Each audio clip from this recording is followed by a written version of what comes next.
Hello everybody, welcome to our video update for the week. It's been a couple of weeks since we've had time to do this because we've been on the floor here in the Senate voting on bills, but we just got past the first cutoff of session, so now we're moving back into committee period. So we're going to start hearing bills from the House and our committees, and then we'll come back to the floor again in April. So what we're going to spend our time on this week is just briefly going through all of the bills that I got out of the Senate and are now in the House waiting to go through their committee process. So I had a pretty good year. I was able to get 13 bills out of the Senate, which is pretty impressive in terms of the number. And most of them were agreed to by different sets of parties.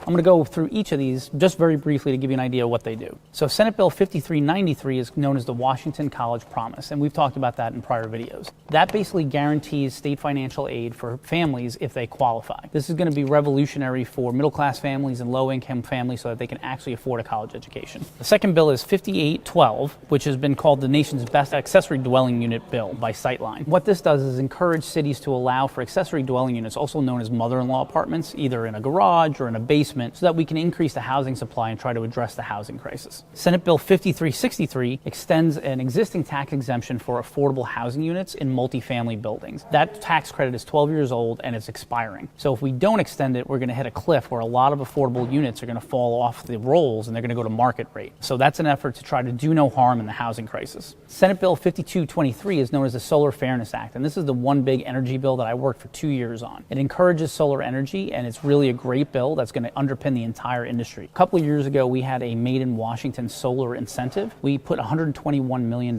into it, and it was supposed to last until 2022. Unfortunately, the program was so popular that all of that money is gone. So in the absence of that program, my bill is even more important than ever to make sure that we have solar energy in our state. Senate Bill 5662 is known as the Cloud Computing Bill. As many of you know, I came from Amazon and worked in the technology industry. And we have this new phenomenon called cloud computing, which really reduces costs for organizations. This bill basically says that new technology projects at the state level have to be cloud-based rather than housing servers here on premises.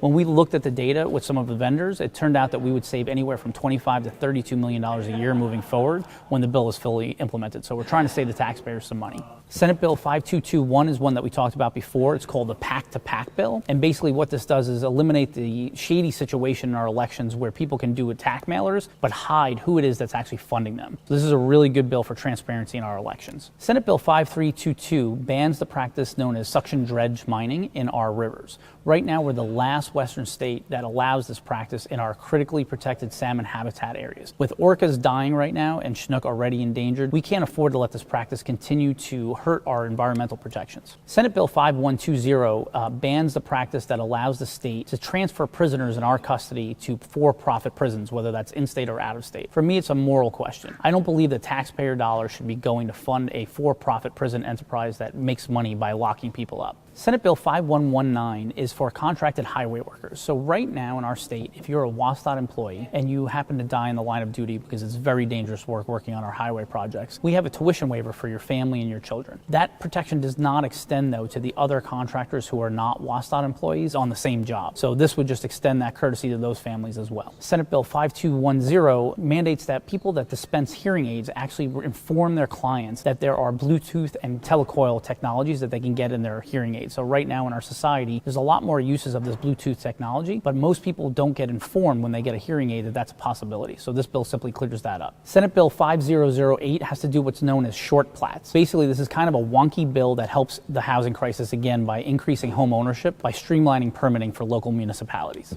And finally, I have got two of my favorite bills, which are my animal bills. As many of you know, I am passionate about humane legislation and wildlife.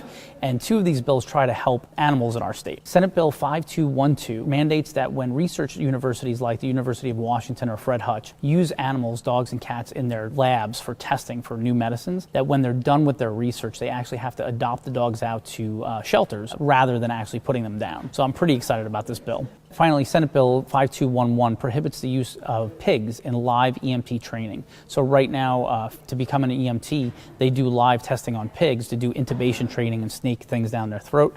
This bans that practice so that you can no longer use live animals in that procedure. And we're back. I just wanted to say thank you, everybody, for listening to this week's update. As you can see, we had a very productive first half of session, and I'm looking forward to the second half. And I've got my my legislative boss behind me here, Senator Andy Billig, who is our majority leader, and he's doing some pictures back there. We'll be back next week and talk about what's going on in committees.